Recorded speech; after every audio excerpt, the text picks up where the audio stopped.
بسم الله علينا، وش فيك كأنك شايفة جني؟ أبوي طقني طيب دائما يطقك، شو المشكلة؟ عشاني رسبت ب3 مواد. طيب خيرها بغيرها. لا، يقول إنه بيحرمني من النت لمدة شهر. طيب مو أول مرة يحرمك، ما حد قالك تصيري فاشلة، تستاهلي. شوفي حاطين ذاك المسلسل التركي. أقول لا تغيري السالفة، وش فيكي؟ أوف عمى. يقول عشاني رسبت ما بيسفرنا هذه السنة، بنقعد بالبيت ما بنسافر، نقعد هنا كلنا. انتي وش قاعدة تقولي؟ غبية، أنا وش دخلني طيب فيكي؟ مستانسة الحين؟ خالتك هي وعيالها سافروا وحنا بنقعد هنا. كله بسبتك. طيب قاعدين نمثل، ليش تطقيني صدق؟ يعور. كل يوم بطقك، انتي مو بنتي. كل الناس سافروا إلا أنا. ليه؟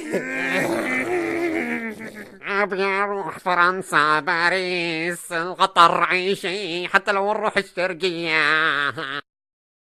ايه طبعا، الحمد لله واثقة من نفسي. من جدك؟ ملت عليك قلة أدب. مستحيل. اصلا انا مو حاطه مكياج، استغفر الله، بس حاطه ماسكارا. والله صراحة ما أقدر أعيش بدونه. والله يوم ويوم لا. طيب اليوم حاطة؟ مش مبين عليا يعني ما تشوفيني متحجبة؟ استغفر الله. والله الحمد لله بخير، طيبة وكل شيء حلو، حياة حلوة. طيب جاوبي على السؤال. ايش يعني مكياج؟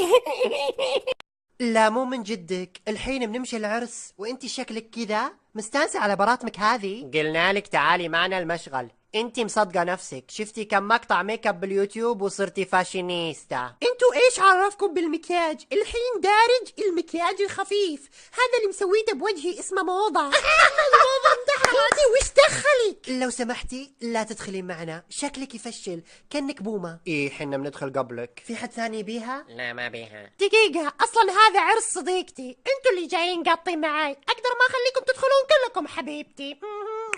اقول بيجيبون احلام تطق في العرس، هذه فرصة عمري اني اقابلها واتعلم منها الطق، ما بيضيعها عشانك انتي وصديقتك اللحجية. ولا في حد يحط عرس في وقت الاختبارات اصلا؟ بعدين لو ابي ادخل دخلت، ليش؟ لاني خقة وانتي لا، وانا ماني بهينة. يلا روحي امسحي وجهك يا المهرج يا البقرة الضاحكة. يا حلوانة. اصلا مكياجي ضد الموية. يلا السواق عند الباب. هاي، أنا عندي مرض صداع نصفي، واكتشفت إن السبب ريحة عرق صديقتي، عشان كذا ما أبي أشوفها ولا أشم ريحتها. أصلا هي مو بصديقتي، بس قاعدة معها عشان تغششني بالاختبار وتحللي الواجب الدافورة. أيوة، تحشين فيني وجه الضب يا المصلحجية. لا تكفي، تعالي هنا. لا فكك.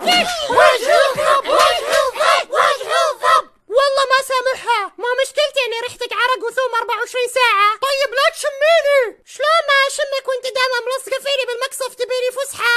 اشربي هذه عينة من ريحة عرقك. ما في شيء. شمي. تبيني اغششك ها؟ اصلا ما سكت الا من وراك يا الدبة. اول ما جت ميلانيا على البيت الابيض قامت تطردنا انا وبناتي، تقول لي يلا نقلعوا كذا بكل صراحه. لا وبعد مرسلين خلاقينهم وعفشهم قبل التعيين باسبوعين، ملابسهم حقت لحوج. ميلانيا لوحدها 20 شنطه و5 كراتين كلها ملابس. طيب درينا انك كنتي عارضة ازياء. انا وقاعده افتش بشنطها لقيت شنطه كلها باروكات شعر، لا تعلمين احد بس شكلها صلعه. لا ومليان ملابس سهرة من كل الأنواع والألوان، شكشك وترتر وبربر وعرعرة، ما خلت شيء محططة. شكلها كل يوم بتسوي عزايم، الله يستر البيت بيروح فيها. حابة أوجه لها من هذا المنبر، ترى أنا راجعة وبكل قوة، بعد كم سنة بترشح للرئاسة، يعني لا تاخذي راحتك. أوكي أحس إني زودتها، لا تطردني من الديرة الحين. اهلين سلمي. اف طيب العمى، جبت لك مقدوس، خذي. استغفر الله، وش ذا ريحته ثوم؟ وين نسوي؟ وش تسوي فيه ذا؟ هاي انت لسه هون؟ يلا انقلعي. ها؟ يلا روحي بوريك البيت. اف طيب.